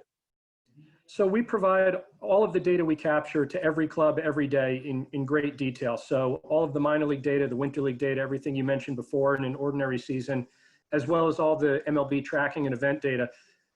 I don't have a great insight into what any specific club does, but I'm very confident that each of the 30 clubs is doing something a little bit different and doing it in a little bit of a different way. And that's what's exciting because it really pushes the boundaries of what we can do with the data. But I think we've seen over the last several years in baseball, the emphasis on things like spin rate and launch angle. We're seeing a lot more, not only in terms of just what we call defensive shifting, but different defensive strategies in general. And I think the ability to use data will permeate the game in a lot of different ways. But really, every business is an information business, whether it's baseball or pharmaceutical sales or the military or anything else. You use information to make decisions about your business. And I think that's what the clubs are doing on the field as well as off the field. They're using the data that we provide them to try and make better decisions to win more baseball games. That's what it's all about. And I think we're starting to see the reflection of that on the field. So, I'm not the type to get into things or whether or not something's better or worse. I think things evolve and are always different, and I think that's fun. It's one of the most fascinating things about the game. There's 30 different organizations doing things differently and trying to get the same end game. Somebody asked a great question in the chat, Cory. How does StatCast come up with the probability of outfielders making a play? Catch probability. Yeah. That's one of the cool things that was made possible by the StatCast tracking system is that to understand the real difficulty for any player trying to make a play, you have to know where he's starting from and how much time he has to make the play. Everything comes from that. The StatCast system opened the door for us on that because not only can we track the ball the way we used to do for the pitch, but we can track the batted ball and we can track where the fielder is relative to the batted ball. So StatCast catch probability is very straightforward. We look at how far the player had to go from his starting point to the projected endpoint of where the ball would land if no one stood there. And then we look at the hang time of the ball and figure out how much time the player had to do that. So the longer you have to go, the less time you have to do that, the higher the difficulty gets and the lower the probability gets. And we can calculate that now on any play essentially in real time. And what that allows us to do, and again, this is where it becomes, product stuff that's fun. The lower the probability, the greater the catch. Well, that instantly gives you highlight reels. That tells you a five-star catch, so to speak, from an ordinary play. And one of the things that was surprising for us in the beginning when we started doing this is, the notion of, we've heard, again, as baseball fans, great players making tough plays look easy. We really started to see from a data standpoint what that looks like. Adam Eaton of the Nationals is a phenomenal defensive outfielder. And you never see him diving or sliding. He's just really good at anticipating the ball and running a great line. Another guy named Adam Engel with the White Sox, who's what we would probably call a 4A player. He's a phenomenally good defensive outfielder. You don't think of guys like that when you think of great defensive play. We know Byron Buxton and Kevin Kiermaier are great, but it's really fun to see a guy like Adam Engel show up on the leaderboards. So it really gives us a great appreciation, not only of what happened on a play, but the skill that went into creating a different outcome. So we're able to learn a lot more about the players themselves rather than just sort of counting up how many times something happened. No doubt. How about the evolution of media, players, fans, and their awareness over the last 20 years. How would you describe that? Yeah, it was really fun and surprising for us when, in 2016 and 17, when we were really getting StatCast up and running fully, we started hearing players publicly talking about launch angle and spin rate. And again, that's just from 4 or 5 years ago, but knowing that they were looking at data and using information to try and improve themselves as players was obviously very gratifying for us as professionals, but was really fun. It's really cool to know that the things that we're doing are reaching the players and reaching the front offices and helping them do the things they need to do to try and win games and make decisions about, everything from roster construction to defensive strategies and all that kind of stuff. So, as a little kid, I wanted to play baseball, and I realized very quickly I'm terrible at it, so that wasn't going to work. So it's really fun to see the things I'm doing professionally still having some small effect on the game. It's exciting. Yeah, one of the great things you guys came up with is, from a personnel standpoint, you've taken so much of the subjectivity out of the catching situation with the exchange, the velocity, the pop time. I remember I was sitting next to a younger scout who didn't use StatCast or Baseball Savant, and he's using his stopwatch for every pop time. And I'm just thinking, nah, you don't have to. You've got that. If that's available anytime you want it on the website, you don't have to worry about the batteries in your stopwatch. And that's been a really big transition in the 30 front offices, because the arm strength, accuracy, and pop time is evident. It's clarified, taking all the subjectivity out of it. Yeah, absolutely. We don't think that StatCast will replace scouts. We think it will help them do their jobs better, in fact, because instead of having to sit there and measure things that we can measure now, they can focus on observation and performance. If this catcher has a better pop time than that catcher, why is that? That's something the scout can see that we can't see. So we think that's a really exciting opportunity. A funny story about pop time. When we were first, pop time, just for those who aren't entirely familiar with the term, is the time from the time the pitch hits the catcher's glove to the time he throws it to second base or any other base really on a stolen base attempt. When we started building the pop time metric, the list was really upside down, and there was a catcher not known for his defensive ability. I don't want to name names, but it rhymes with Hank Conger. He kept showing up at the top of the list for best pop times, and we were completely confused by this. So we assigned one of our interns to watch every stolen base attempt throw by Hank Conger. And what our intern found is that Conger would short hop a lot of his throws in front of the base, or the middle infielder receiving the throw would step in front of the base to receive the throw if it was already too late. And the system was only tracking the throw to the end recorded point. So as a result, Conger was like getting special credit for all of his short throws. So once we normalized them over the center of the base, that, I'm sorry to Hank Conger, put him at the bottom of the list. So we feel really good about our pop time measurements right now. And that intern works for the Minnesota Twins as a baseball analyst full time. And Cory, Hank's a coach over in KBO right now. And I just heard him stomp on the ground 15 hours away going, Cory Schwartz, you blew it. Yeah. Don't tell Hank I said that. He's a part of legend when it comes to StatCast, and we appreciate him. I love him. A former client of mine, actually. Cory, we got a few minutes, so I want to pile in a couple more questions. People are really hitting you with a lot of questions here. One person asked pitch framing, and pitch framing has become such a critical element of evaluation. What data and how do you figure out pitch framing? Well, pitch framing is something that started to emerge in the public space when we started doing pitch tracking in 2006.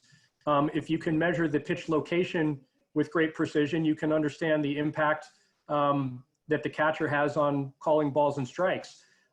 Once that data sort of became widely available throughout the industry, I think we started seeing that skill level normalize and narrow very quickly as clubs started to pay attention to it. So, that's one of the things I alluded to earlier, that every club is doing something a little bit different, but they're all watching each other at the same time, and they're always looking for different opportunities. So certainly that's one thing that emerged very quickly, and I'm sure other things are emerging right now. Some enterprising clubs are figuring out some things that some other clubs haven't gotten to yet. Cory, somebody asked, how does all this stuff gather or get gathered and be able to almost simultaneously get on the screen while we're watching the ball game? There are really literally dozens of different technologies that are stitched together and do different things. But we use a messaging backbone system that's what's called it's basically called a message bus. And what that does is it takes all of the data and the messages and puts them on a bus, and anybody who's subscribed to that channel can grab the messages. So for broadcast and scoreboard display, we put things on the bus in the ballpark, and then they're picked up from the bus right in the ballpark. So when a pitch is tracked, you know, if you're at the game as a fan and you see a pitch thrown, by the time you look up on the scoreboard, the pitch speed and the pitch type are already on the scoreboard because the data is just moving from point A to point B within the ballpark. So again, that's just a real simple demonstration, but the technology is incredible. It's evolved so well over the last several years that it's not only really fast, it's incredibly robust and reliable. We just really don't have system outages anymore, so we can serve every scoreboard, every broadcast, and every product we do with a really, really high degree of reliability. Mm-hmm. Now, I know we're not going to have fans to open the season in the game, but if you, I mean, you go to games all the time. I know you do. When you go to the ball game, how do you watch the game using the app? And I'd love to hear some little tips for our people just to know how you watch it. And you talked about rebranding the app. What is the app called now? And what will be some changes if there's any branding changes? Well, as you know, as I said earlier, it's just called MLB, the app, or just MLB, the MLB app. Mm-hmm. You know, as I mentioned earlier, the scoreboard, the schedule, the mini scoreboard, a lot of those features that are on the wired applications show up better reflections now in app world. A lot more of the tracking data will be showing up in the app, a lot more StatCast data. So the app is really getting updated. You know, to your first question, as far as how I watch as a fan, for better or for worse, since I work for the league, I really don't have a vested rooting interest in any of the 30 teams. I started my career with the Yankees, so I'll always root for them, but I have to be neutral about it. So when I go to games, I tend to watch what the players do rather than focusing as much on the score or who's winning or who's losing. You know, the storyline of the game matters less to me than just watching what individual players do. So I'm always looking for some unique demonstration of skill that makes me think about what we can do with the data to measure that league-wide. Of course, I always look to see that the pitch speeds are showing up quickly on the scoreboard because I'm responsible for that. So if I see something show up and it says slider and it should be a curveball, I go on my phone and start texting people. But you know, I just, look, I don't want to sound trite. I'm just a baseball fan. I love to watch the game. I just like to watch what players do because it's really hard and they're really good at it. And it's just fun to watch. Terrific. We got time for one more question. If there's one thing you wish StatCast or your app could do, what would it be? Well, I think it's going to be really fun when we start to use the data to measure the mental aspects of play, the decision making. So a real simple example is on a base hit to right field with let's say 1 out, does the runner try to go from first to third or does he stop at second base? There's a right or wrong decision there, but we only get to see what the player actually chooses to do. There's a probability that if he goes, he'll be safe or out. And if he stops, the greater probability is he'll be safe, but he might have passed up an opportunity to advance when he might have been safe had he gone. So ultimately, we can look at those probabilities and compare them to what the players actually do and start to measure decision-making and the mental aspects of the game. You know, the data is there to do that. We joke around in the office. Tom Tango is our lead analyst who we hired in 2016. We joke around that we have a 10-year waiting list of things to do. And we're in our 5th season now, and we're still 10 years deep of things to do because we keep coming up with new ideas. So that's one thing I think will be fun, but we got a lot of ideas that we're always trying to work on.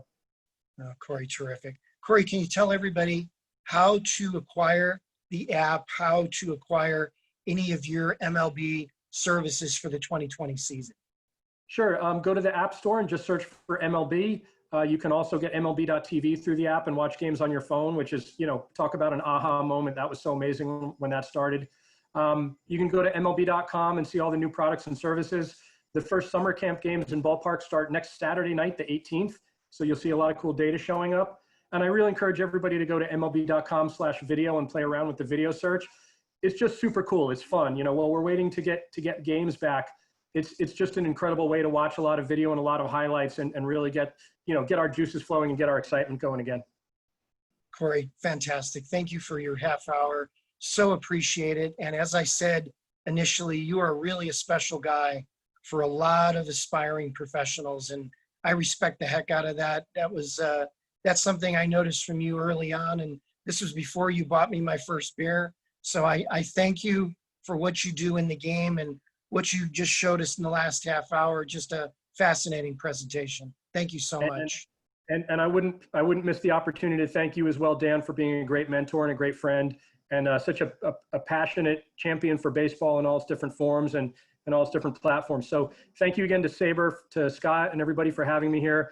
I think it's really cool that everybody tuned in to talk baseball on a Friday night, and let's enjoy the season. Have a great time, everybody. Yep. One of our few Friday nights left, Cory. So thanks a whole bunch. Thanks a ton.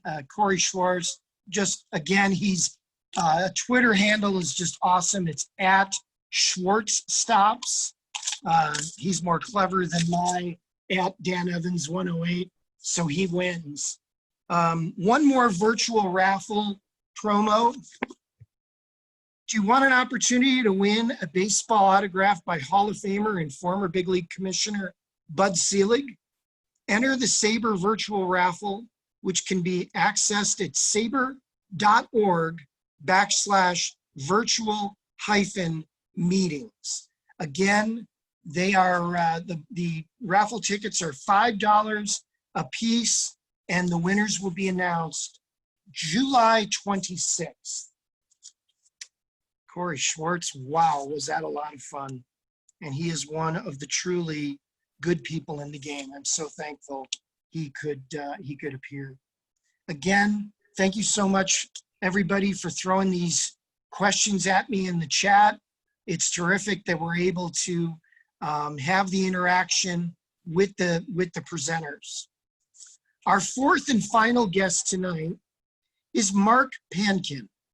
Mark's presentation tonight is called REBOOT, Batting Out of Turn, Baseball's Most Confounding Rule Revisited.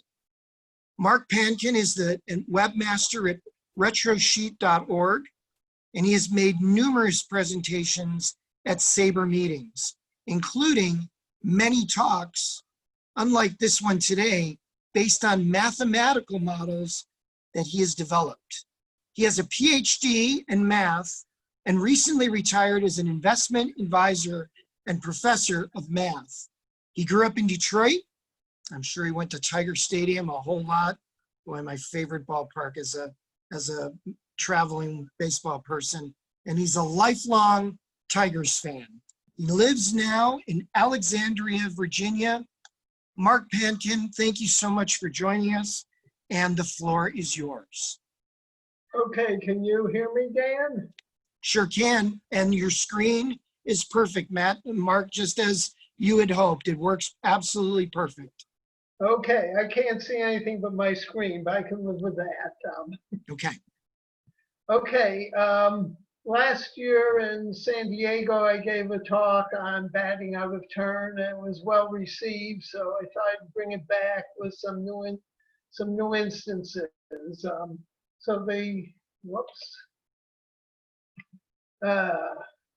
Why isn't it working? Okay, here we go. So the question is, why is the rule confusing or confounding? It's not all that complicated. It's got a couple of wrinkles that come up with some things that people are not expecting. It's been understood or misimplied by almost everyone, including a league president. I talked about that case last year.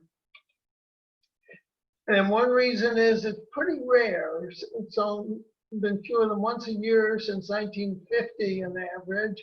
And the last one was in 2018. We'll take a look at that one.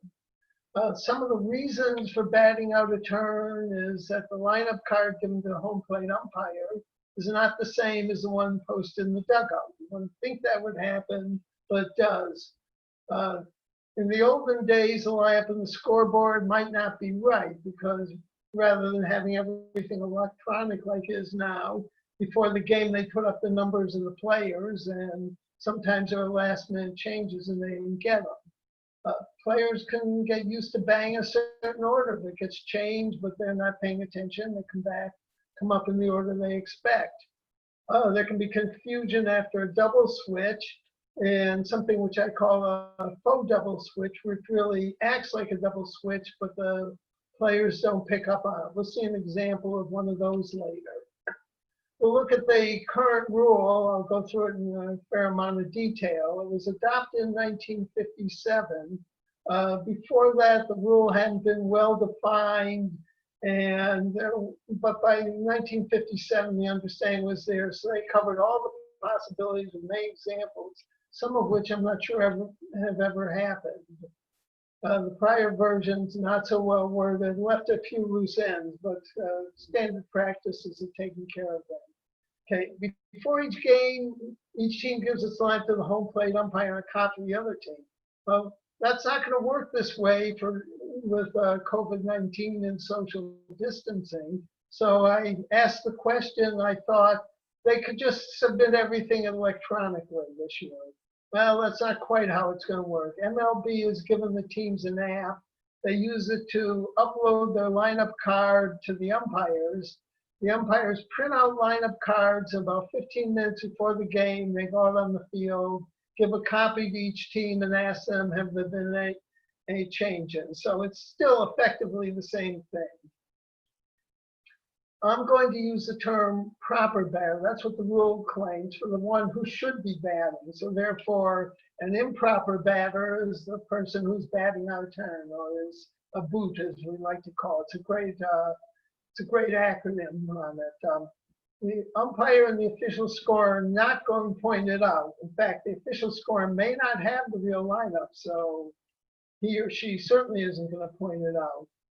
One of the wrinkles, which has happened from time to time, if the team realizes that the wrong man is up, they can send the right man up, the proper batter, before the plate appearance is finished. There's no penalty on that, and the proper batter inherits the count on the improper batter. We saw a case of that in the presentation last year. But the interesting thing is, what happens if the improper batter completes his plate appearance? The basic rule is, if the boot is called, the batter is then pointed out he's out of turn, the play is nullified, the proper batter is called out, and the next one in the lineup after the proper one bats. However, and this is one of the interesting wrinkles on it, if the boot play is accepted, the lineup position resets and the proper next batter is the one who follows the improper one in the lineup. That tends to create most of the misunderstandings on it. It is up to the team in the field to appeal the boot. The umpire is not going to do it. If the appeal is made and the boot is enforced, the proper batter is called out, as we said, scored, catcher, or assistant. Any runners return to the bases before the play. So the play is nullified, but there is an exception. There's been advancement on the bases before the actual play by the improper batter. That stands. So stolen base, wild pitch, pass ball, and the like. A common mistake is they call the improper batter out. And the team will usually score when a batter reaches the improper batter or scores a runner. But we're going to see that may not be the best thing to do. There's sort of a strategic advantage that rarely gets taken advantage of. Since we have a Baltimore theme, we're going to see a case where Earl Weaver understood what needed to be done. The team can accept the play. Usually that's when the improper batter makes it out. But may, as I said, maybe times when we should accept the batter reaching.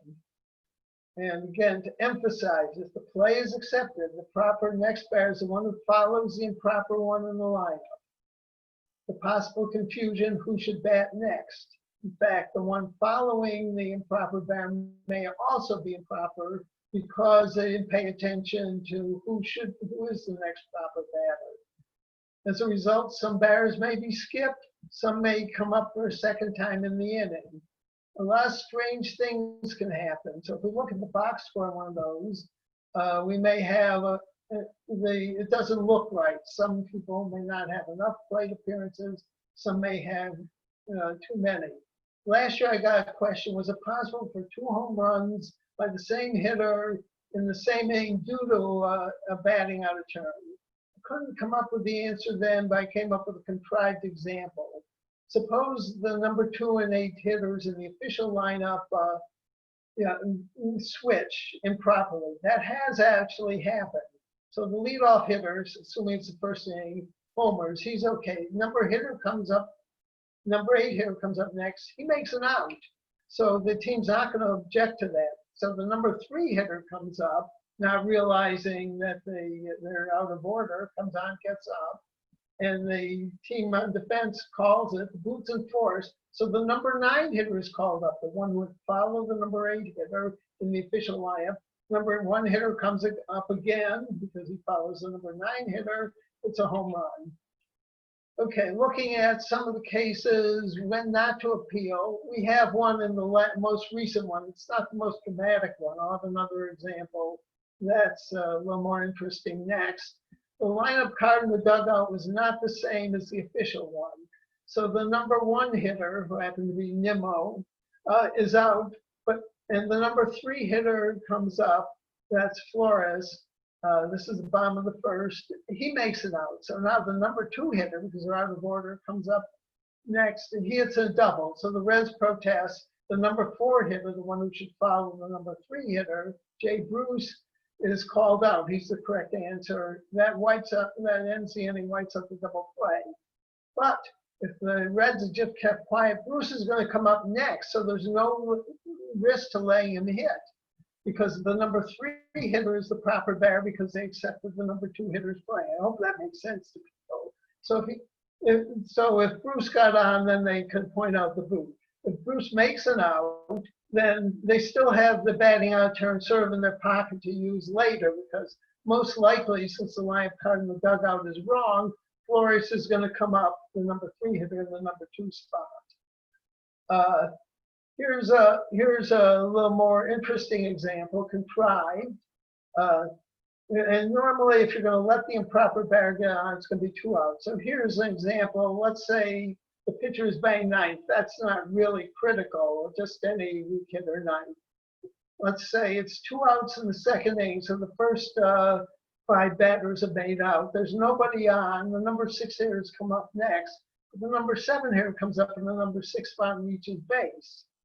Well, most teams would point that out, have the number 7 hitter called out. But most likely the number 6 hitter is going to come up next, but he's out of turn since the number 8 hitter would be the proper batter. So there's no less risk to laying him hit. If he gets on, then you can appeal, so the number 8 hitter is out and the pitcher starts the third. If the number 6 hitter makes out end of the inning, most likely number 8 hitter is going to come up, but he's out of turn, so that's an advantage. One little wrinkle on this, if the number 6 hitter gets on, let's say he doesn't drive the runner on, you'd think the number 7 hitter should come up next, but he's already on base. The rule covers that. If the runner, the proper batter is on base, his turn is skipped, so the number 8 hitter then would come up and the team would need to point out the boot. Okay, now we're going to look at some of the interesting cases, what's happened. Back in 1949, Giants or the Cubs, we have what I was calling a faux double switch. In the bottom of the 9th, it's a tie game. The Cubs pinch hit for their pitcher in the number 9 spot. The pinch hitter gets on. Emil Verbin goes in to run for him. The Cubs don't score. It's a tie game going into the 10th. Verbin stays in the game to play second base. So the pitcher is now going to be in the spot of the second baseman, and that was the number 8 spot. Turns out as the game goes on, still tied in the bottom of the 10th, we get to the first and third, 2 outs, rush, the pitcher is due up in the number 8 spot, but Verbin comes up out of turn. The miss was really a double switch, but it wasn't a true double switch because it didn't have it happen simultaneously. The Giants are asleep, they don't object. Verbin walks, so now the bases are loaded in 2 outs. Mickey Owen comes up to pinch hit. Everybody must think he's hitting for the number 9 hitter, but it isn't. He's really hitting for the number 1 hitter, Bob Ramazzani, the third baseman of the Cubs. Well, Owen singles to win the game. The pinch hitter cannot be out of turn, and that's it. The game's over. But what would happen if Owen and man out game goes to the top of the 11th? Well, Ramazzotti's going to go out to third base, and the home plate umpire, who should be on top of him, points out, "You're not in the game anymore." I'm sure the Cubs manager, Frankie Fish, would not have taken that kindly, but we never got that chance. Okay, let's look at how Earl Weaver knew what to do with this rule. He may have been the one manager who did. This is maybe the most complicated one with the most players out of turn. It's a game in 1969. The Orioles are at Seattle to play the Pilots. Jim Palmer is the scheduled starting pitcher. About 45 minutes before the game, he tells Errol, "I can't pitch today." It's been fun to be a fly on the wall when that happened, but we don't have that. Instead, Earl's going to put in Dave McNally. Palmer's a right-handed pitcher, and McNally's a left-handed hitter. He lets the Pilots manager, Joe Schwartz, know that. Schwartz had made up a lineup card for the bat against Palmer, and he gives that to the umpire, mistakenly. But in the dugout, he puts up the lineup to bat against the left-hander McNally. The only difference in the players here is not the positions, just the 9 men playing, is that instead of Don Mincher at first base in the right-handed lineup that the umpire has, we have Dick Simpson in center field against the left-hander McNally. So that's an unannounced substitution when Simpson goes out to center field in the top of the first. That's okay. They don't like it, but there's nothing wrong with it. And the umpire is going to put Simpson into the number 4 spot because it's the only place he can go. He's not worried about the positions they're playing in the field. So now if we look at the lineups, I've got the lineup in the dugout on the left. The box shows the 5 men who are actually not in the right places. And the one on the right shows the official lineup the home plate umpire has. So in the top of the first, the Orioles score. In the bottom of the first, Simpson, who's out of order, walks. Weaver does not protest that. I got the feeling Weaver must have felt like he was a kid in a candy shop. They could only get one piece of candy, and he wanted to be a really good one. In some of the things Weaver said afterwards, he was afraid that either the Pilots would figure it out or someone in the press box would let him know. So in other words, his worry was the candy shop would close up before he got to get his goodie. But Weaver doesn't protest. It's a bit of a gamble. Comer is the proper next batter because he follows Simpson in both of those lineups.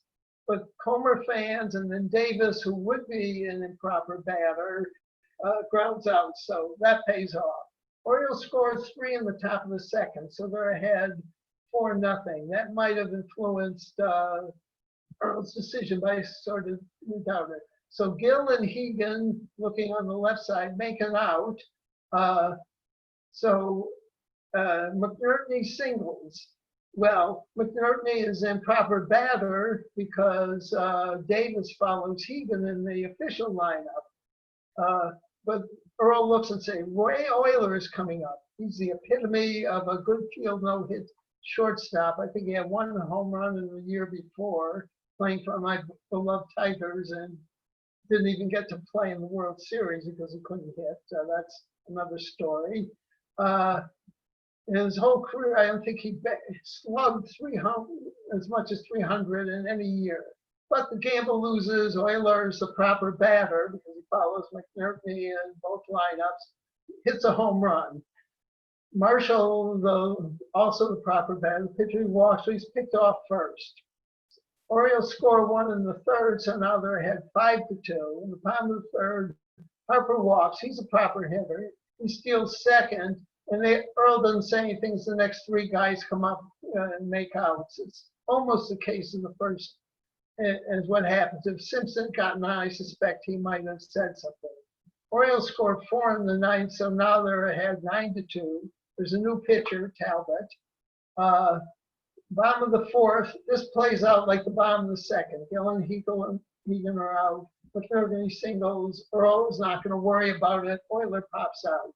Orioles do not score in the top of the 5th. In the bottom of the 5th, Earl finally gets his nice juicy piece of candy. Rollins pinch hits for Talbot. He's okay. He singles. Harper singles. Rollins goes to second. Those 2 guys are proper batters. Simpson fans, so Earl's not going to complain that he's out of order. Comer is in order, which follows Simpson. He flies out. But now Davis comes up, doubles in 2 runs. Earl has the good he's looking for. He objects to it. The play's nullified. 2 runs get taken off the board. Unfortunately, the umpire still didn't have a right call Simpson out. Should have been Gill. So poor Simpson makes 2 outs in an inning in which he only came up once. Okay, so that's that. We'll go on to an intentional boot. The Browns are at the Tigers, 1945. It's a hot day. Browns are leading 5-0 after 8 innings. The Browns pitcher, Nels Powder, has a 2-hitter going. He's supposed to lead off the top of the ninth. From Stool says, don't bother, just stay in the dugout and get more rest. Don Gutteridge, the leadoff man, makes an out, no protest. Potter goes on. Thought came up, and we saw a case last year. It may never happen again if the National League has to have the DH from now on. That it might be a good thing to do. The Nationals last year had a relief pitcher who Ronis Elias, who they wanted to keep in the game in the top of the 7th. They were playing at Arizona. They told him, go up there and don't swing at a pitch. Well, he couldn't help himself. He hits a weak ground ball to second baseman. It's going to be a close play at first. He starts running hard, pulls a hamstring. He's out for a month. So that might have been a case where they should have just passed on. And had there been a double switch, maybe the other team wouldn't have even noticed they were out of order. In this case, the pitcher was banged on, so they were probably picked up on it. Okay, here's another one where the umpires, I find this one hard to believe. It's 1964, the Dodgers and the Cubs. It's late in the season. Both of the teams are near the bottom of the standings, so maybe they're not taking it too seriously. Ernie Banks is at first base, bang number 5 on the official card. But the Cubs decide, now we're going to give him a rest. They put in John Bacabella, starts at first base, his place. He's an unannounced sub, takes over the number 5 spot. Walter Alston, at that point, I think he had Leo DeRocher with him. They decided they're going to try and have some fun. There's a new umpire at home plate, John Kibler. It's the second game at home plate. And they have one of their infielders talk to the crew chief, who's Frank Cory, in between one of the innings and pointing out what's happened, said, well, would Bacabella be out of turn if he came up, if we protested? And the crew chief, for some reason, probably because it happened so rarely, says yes. So in the 6th, Bacabella made 2 outs in the 2nd and the 4th. In the 6th, Sano triples and Bacabella triples. Alston says, this is the boot. The umpires agree. Ernie Banks is called out. No way is that right. Had the Cubs manager realized at the time he could have protested the game, they let him know, but it was too late in the 7th. Bacabella later had an RBI single, but the Cubs eventually won, so even the protest wasn't there. I have no idea how they could have called Banks out. So here Banks gets an at-bat and now the game he never even got into. Here's another one that should not have happened. Team calls a boot on itself. The Reds are at the Cardinal 53. Now this is before the 57 rule, but the understandings were clear, should have been clear. Ray Jablonski is the number 4 hitter to start the 2nd inning. Steve Bilko comes up instead, grounds out. Eddie Stanky points out the bang out turn to the home plate umpire, Bill Stewart. So Stewart, knowing who should be called out, is Jablonski, and Bilko bats again, homers. I think that's one of the reasons that rule says only the defensive team can point out the batting on a turn. If anything, the umpire should have gone to the Reds and said, do you want Jablonski called out and Bilko to back in, or do you want the number 6 hitter to come up? I think the answer would have been pretty clear. So that's what I've got here. We've got a whole list of the ones we know about. We keep finding them on the RetroSheet website. And some of them are amazing. I've picked out a few of them, and maybe more. And if you want to email me, it can be saber at, the actual at sign, pankin.com. Slides and notes are going to post on my webpage and also on the Retro Sheet research page. So that's what I've got. Mark, that was terrific. And there's some great names in there too. And a couple things that I'd like to say before I ask a couple questions. Sure. You know, the bench coach of every big league club, everybody thinks that that's the guy that knows the rules, but there's always somebody on the coaching staff or the manager who is really the rule guru. And it's amazing when a team does bat out of order, how much of the conversation is focused and centers around that individual about how to best do it. Most people in uniform aren't as good as they probably should be. But one of the most fascinating things before a game is how many people check the lineup versus the lineup card versus the card that's up in the dugout. And Mark, I'll tell you what, every team has 2 or 3 people that check it. And it's one of the greatest check and balances I've ever seen. And some managers are incredibly anal about it. Others are a little careless. And for a lot of us who aren't careless, that's always something you kind of got to work on with the manager throughout. I had a couple questions for you. And they're things that have come up through the chat room. Number one, and Stephen, you just asked the question and someone asked it privately just a moment ago. Have you, Mark, ever been at a game where the batting out of order rule took place? No, I haven't, given how infrequent they are. I've seen a lot of games. Okay, I thought it was a good question. You alluded to things that happened before 1957. Can you go into that a little bit deeper about what were the changes and what were the differences in the rules? I mean, first thing I thought was they didn't even have uniform numbers until the late 20s with the Yanks. So I'm sure there were times where, you know, things were confusing. Can you talk a little bit about before the rule was revised in 57? Well, the rule wasn't really revised. They just made it to cover all the cases. In my talk last year, and the slides are on the Retro Sheet website, I went through the history of it. Started from in 1876, and there were some things that just weren't covered on it. So, I don't think there's a need to do that. People can go to the Retro Sheet website, or actually my presentation is on the SABR site because it's surprising. I was fortunate enough to win the Doug Pappas Award for it last year. So you can see the slides and hear what I said last year. That's terrific. And I'll say in the 19th century, it was sort of confused and wasn't even clear who could point it out. So often umpires did point it out. So, but I totally ignored the 19th century on trying to find some of these interesting cases. So should there be a batting out order situation where a player is called out, how is that out recorded in terms of the official score? What is it considered? Who gets the put out? What goes on in that situation? Okay, so the proper batter is called out and scored catcher unassisted. Okay.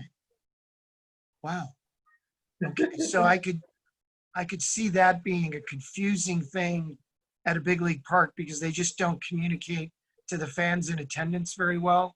I think that'd be the day that you'd want to be watching TV, not sitting in the ballpark if you were a fan. Well, yeah, I think so. As I said, I've never been at one, so I don't know. Maybe you can find somebody who was at that Mets game in 2018. That was the most recent one. Yeah, that could be really, really interesting. Mark, fantastic presentation. So much detail. You wouldn't believe the amount of messages we've got here, but just because of the timing, I can't have a lot of questions, but absolutely extraordinary detail and really appreciate it. Yeah, have them email me, saber @pankin.com. Like my last name, I'll try and answer them for them. Got it. A few things, but thank you, Mark, so much. That was absolutely terrific. A few things to remember. Tomorrow and Sunday, the virtual convention continues, starting at noon Pacific time, 3 Eastern. There's a couple really fun presentations involved. So just keep that in mind. It continues through the weekend. We have such busy, hectic schedules going on with the COVID virus going. There's a business meeting, a chance for you to see the SABR business meeting tomorrow at 1 o'clock Pacific time, 4 Eastern. And on Saturday afternoon at 1:30 Pacific, 4:30 Eastern, the Bob Davids Award will be announced. I have to do this just because of my world. I want y'all to just remember that the Field of Dreams game is August 13th from Dyersville, Iowa. It'll be a Fox National game. And Baseballism's store at the Field of Dreams, their grand opening is July 25th in Iowa at the Field of Dreams. And if you're there, I'll be there. Thanks to each of you for attending the SABR Virtual today. This evening's presentations will be posted online on SABR's YouTube channel afterward if you want to go back and watch them again. You can find the complete schedule for the remainder of the SABR Virtual Convention, or you can register to attend tomorrow, Sundays, and the rest of the events. There is a limitation about how many people can attend, so please jump in and register if you have an opportunity. Virtual sessions on our website will be at the sabr.org site. Thank you again. We really appreciate you spending your Friday evening with us. Fantastic presentations. Each of the individuals really did a great job. Thank you so much for being a part of this. We look forward to having you again, not only this weekend, but for the next couple of weeks while we do the presentations. Have a great weekend. Thank you all.